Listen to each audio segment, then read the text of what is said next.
Hi, good evening, everyone. It's Rabbi Akiva Males. Today is Wednesday. It's the 18th of December, and we're getting ready for Parshas Vayeshev.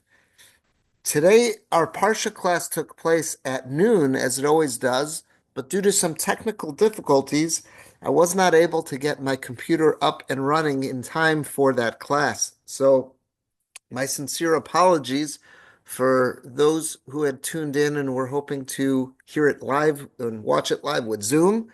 And I'm sorry about that. But what I would like to do now is at least record the second part of it, at least to give us a flavor for those who wanted to hear the recording. This is going to begin on the bottom of page 3 on the source sheet. Again, you'll find at this YouTube link, you'll find in the description, you'll find a link you could click on for the source sheet. So we'll speak out this Divrei Torah. So there are many episodes that occur in Parshas Vayeshev, and one that we focused on this morning was the episode between Yosef and Eshes Potiphar, the wife of Potiphar. And we know that the wife of Potiphar did her best to seduce Yosef, but he was strong enough to hold firm and not to sin with her. As a married woman, she was completely off limits to him, and Yosef refused all of his advances and even ended up in jail as a result of this. So we're going to look at what was it at the end? Where did things finally snap? So the pasuk tells us we're in Perek Lamed Tes, that's chapter 39, and it's pasuk Yud. It says, "Vayihi kedabra al Yosef yom yom," and she was speaking to Yosef every single day. Velo shama eleha, and he wouldn't listen to her. He didn't obey her. He wouldn't acquiesce to her request. Lishkav etzla, to lie beside her, to lie with her, be intimate with her, liyosima, and to be with her. So Rashi picks up on the fact there seems to be two extra words at the end of that pasuk, at the end of that verse. And Rashi quotes from the Medrash Rabbah that also picked up on this. Chazal, the Tanaim in Medrash Rabbah, they picked up on this. And they want to comment. Because again, the pasuk could have just ended that Yosef wouldn't listen to her, wouldn't acquiesce, lishchav etzla, to lie with her, to be intimate with her. What is it throwing in with these two words, liosima, to be with her? So Rashi, quoting the Medrash, says, what did the Tanaim teach? Liosima meant l'olam haba. That not only did he not want to be with her, lishkav etzla, he didn't want to lie with her, be intimate with her in olam haza, here in this world, but he didn't want to be with her in olam haba as well. He didn't want to be with her in the world to come. So what does that mean? She wasn't offering him the world to come. She was here. She was all out for the here and now.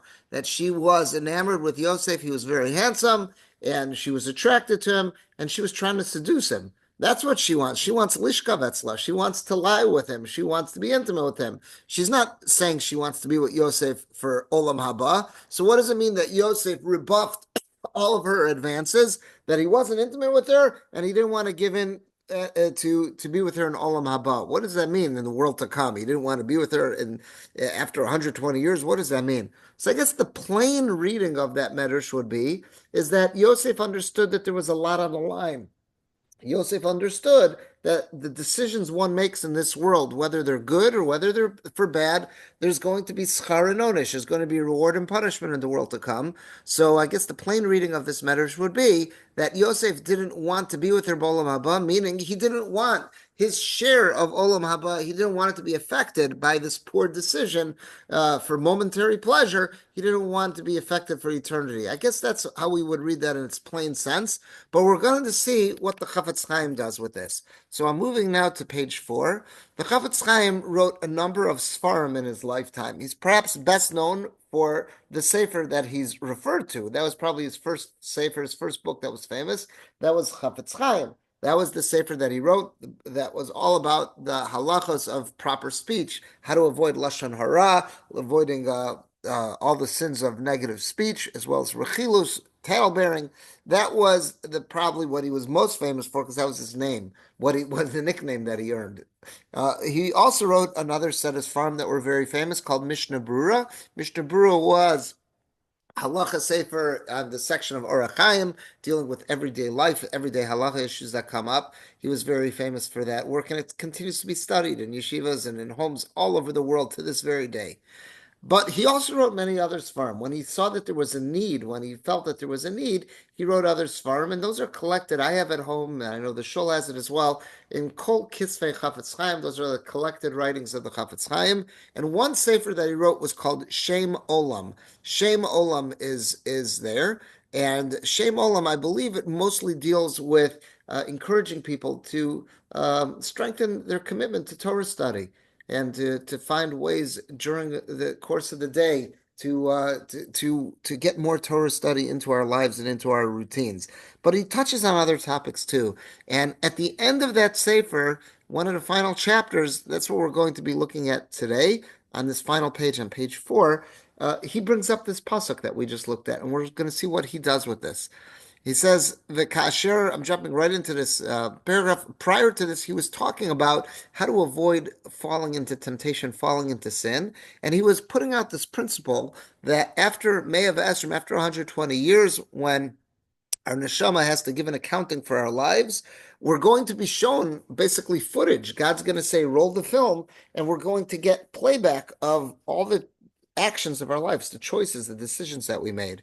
And the Chafetz Chaim says, if you want to see proof to this in our Torah, it's in this week's Parshas, in Vayeshev, the whole episode with Yosef and Ashes Potiphar, the wife of Mrs. Potiphar. Look what happens. He says, Kasher nachapes od, when someone searches a bit more, nimtza shekol zeh merumaz beferish b'torasenu hakdosha. One finds that this is really spoken out very clearly in our sacred Torah. Eitzel Yosef Atzadik, by the righteous Yosef. Shenemar, the pasuk says, and this is what we just learned together. V'lo shama eleh lishkav etzla. He wouldn't listen to her. He wouldn't obey her. Wouldn't acquiesce to be intimate with her. Liosima, and also to be with her. Now he says the high liosima yiserahi. At first glance, those last two words of the pasuk, to be with her, that seems to be extra. Amru Chazal, so what did the sages teach? Here he quotes a Gemara. Rashi quoted a Medrash, but it seems like it's also a Gemara. Lishkav etzla, when the Torah says to lie with her, be intimate, that means bolam hazeh, in the here and now. That he wouldn't acquiesce to that. Liosima, but he also, what didn't he want? Liosima le'olam haba. He also didn't want to be with her in the world to come. What does that mean? L'chora mai shayach liosima le'olam haba. What does that mean? What are Chazal saying that Yosef didn't want to be with her in the world to come? V'lo meser lebesov. She's going to die. What does that mean? They don't want to be together. He doesn't want to be with her in the world to come. They're both dead. Elahu asher dibarnu. This is what we mean. This is what we're talking about. If he would have given into sin, if he would have given into temptation and sin with her, their picture would be taken, so to say, and it would be broadcast up above. It would be waiting for them. Meaning the same way there's security cameras that capture our move all over the place, and hopefully that serves as a deterrent. It keeps criminals at bay. So what the Chafetz Chaim is making the case, he's writing this at the turn of the 20th century, that there's such a concept that Yosef understood if he was going to sin with Ashes Potiphar, their picture would be taken and it would be waiting for them up in the heavens. And eventually when Yosef would arrive in Olam Haba, everywhere where he would go, it would go with him. It would almost be like there would be a screen hanging around his neck, and the video footage of all the poor choices, the mistakes he made in life, is playing for everybody to see.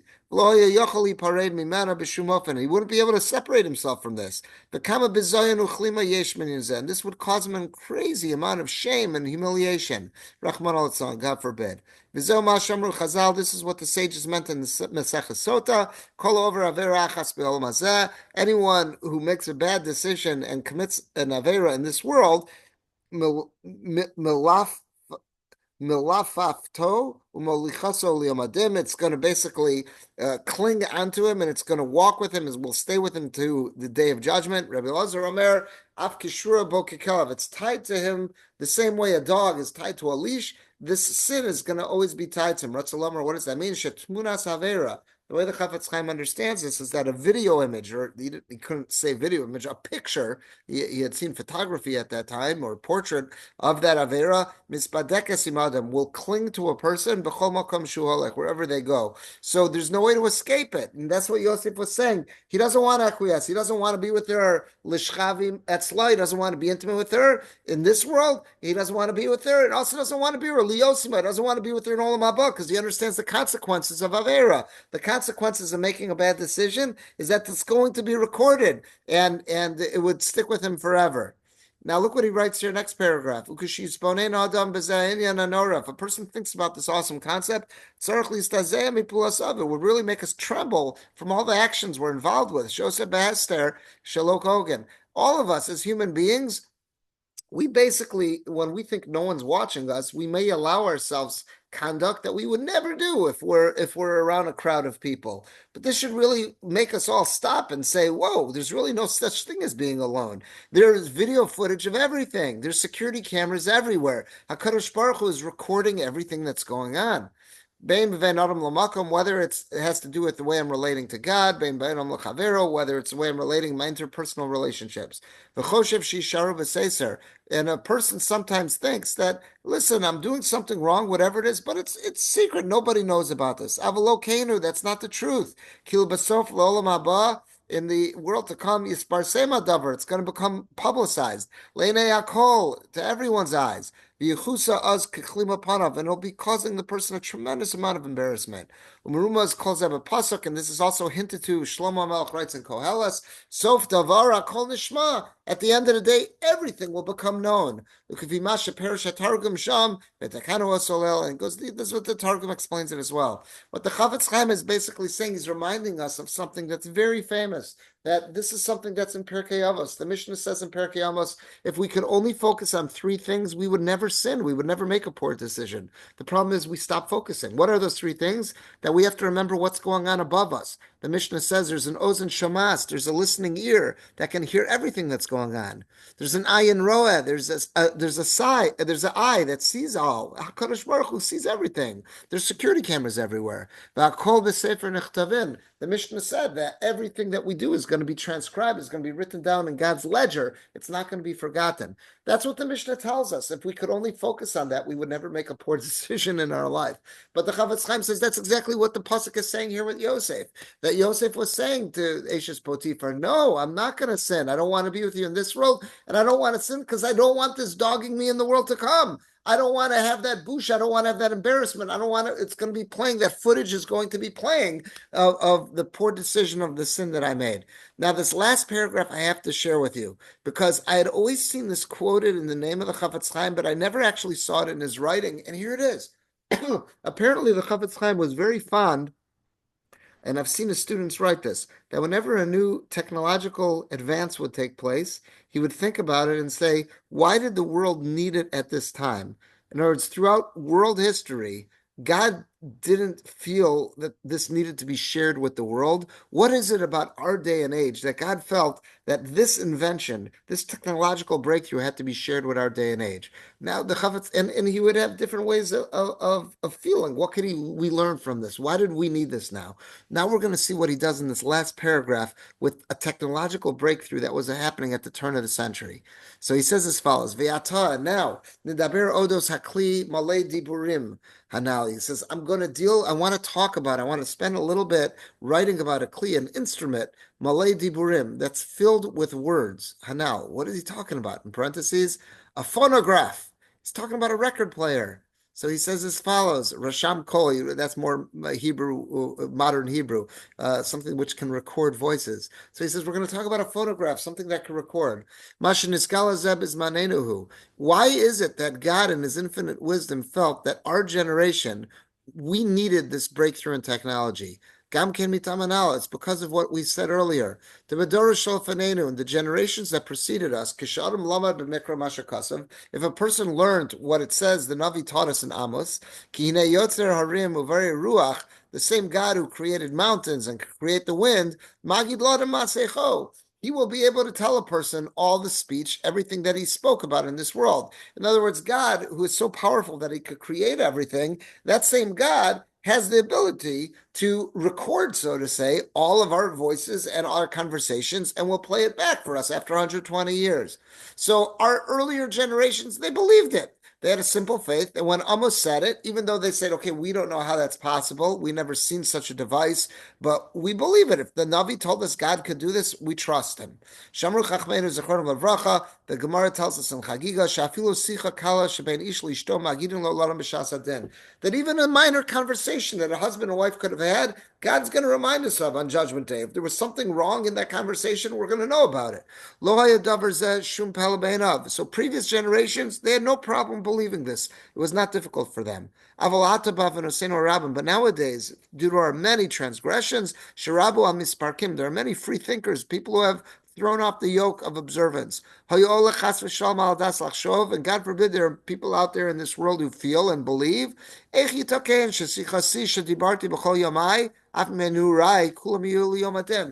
it be that God's going to recall and is going to bring back to get me and to hold me accountable for all the conversations I had in my lifetime, even the ones I had when I was a kid? How's that possible? Where are my words? How's that possible? I spoke them, they're gone. How could he bring them back to remind me of what I said? Hello, Kevin Shiatsumi, as soon as the words left my mouth, Kulam Navdu, they're all lost. Umara Lanu Hashem Yisparach. So what is God showing us? God is showing us by the invention of the phonograph, by the invention of the record player, she'afilu anu bnei adam, even us human beings, chalushe koach, that we're so weak, yicholum lasos eitzal yidei teva bria, we can somehow work with the forces that were brought into creation. When God created the world, we could work with the material that's here and innovate something new in technology. Shadiburim yiyu kayamim kama v'kama shanim, to make it that words that were spoken can be recorded and can last and can be played back even many years later. Even after the one who spoke those words has died.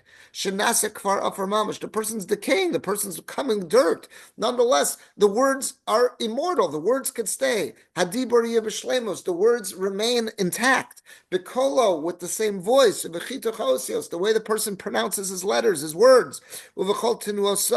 And with all of his cadence and all of his rhythm, the way the person speaks. As if the person's alive, you can play the tape, you can play the record. So what's God doing? Why did he reveal this to us at a time when our faith in God's system of justice was lessening?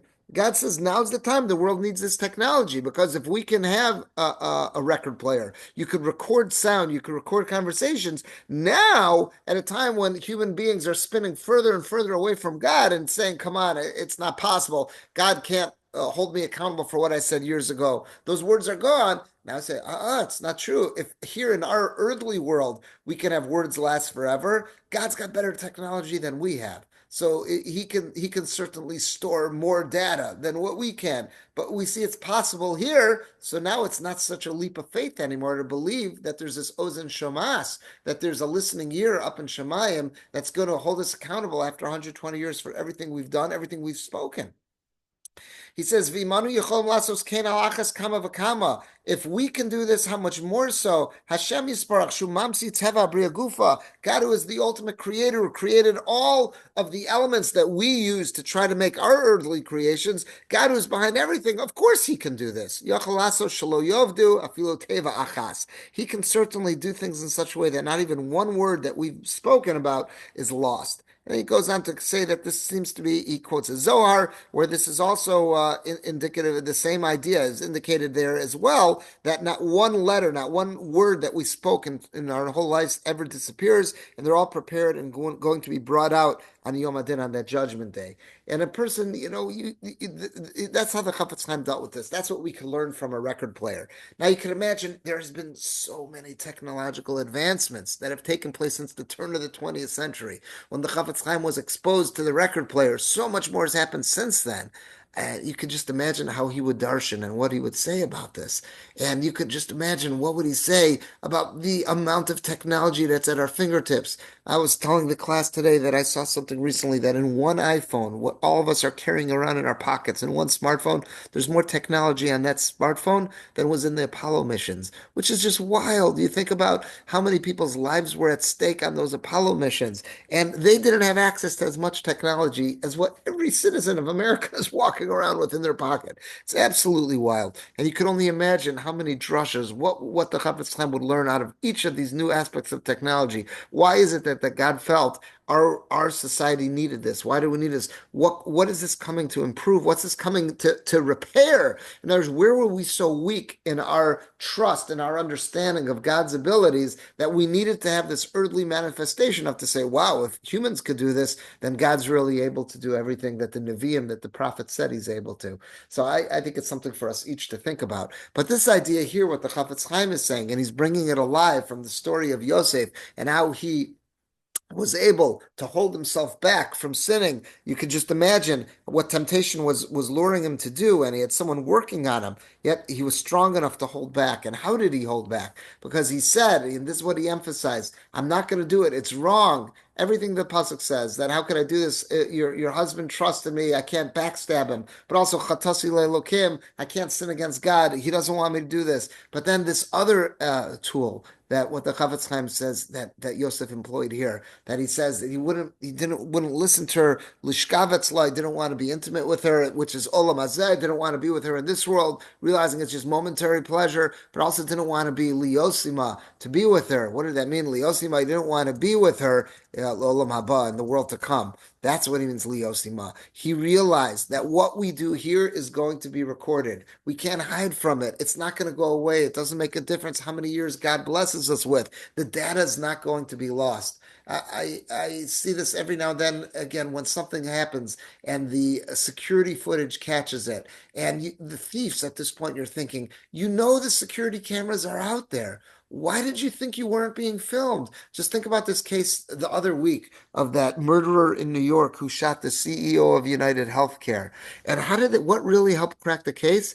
He lowered his mask. He was wearing a face mask when he was checking out of the youth hostel that he was staying at in Manhattan. He lowered his mask so he could flirt with the attractive secretary behind the counter. And that's really what tagged him, because that's the only image they had of his face. But that's how that played such a role. So you almost think to yourself, did you not realize, there's security cameras everywhere? Why did you do that? There's security cameras, but nonetheless, temptation got the best of him. He forgot. And that's what happens to each and every one of us. We forget. We know that there's an Ozen Shomas. We know there's a listening ear. We know there's an Ayin Roa. We know that HaKadosh Baruch Hu is looking down. We know Hakol B'Sefer Nechtabim. We know everything is being recorded. But we get caught up in temptation, and temptation makes us forget those fundamental details. The lesson of Yosef Hatzadik is, let's not lose that foundation. Let's not lose that awareness. If we can remain vigilant, if we can remain aware, we can make certain that we don't fall into the trap of the Yetzer Hara, and we don't make poor decisions that we'll regret later. And one of the best ways to do that is to focus, like what the Chafetz Chaim says Yosef focused on, is that liosima. Liosima meant, I don't want to be with you in Olam Haba. I don't want this footage. I don't want that the tape is going to be rolling for everybody, all the other neshamas in Olam Haba, to see the poor choices that I made. If we could focus on that, that could be the motivation we need, especially at difficult times when we're tempted to really do the wrong thing, to put our hand into the cookie jar in whatever way that cookie jar manifests itself. And we all have our different cookie jars. But if we can remain aware, remain vigilant, that could give us the strength we need to make the right decisions. HaKadosh Baruch Hu should bless each and every one of us, that if we put in our efforts, He'll help us make the right decisions, make the right choices, so that in Olam Haba, in the world to come, we'll have everything to be proud of and nothing to be ashamed of. Have a good Shabbos, everyone.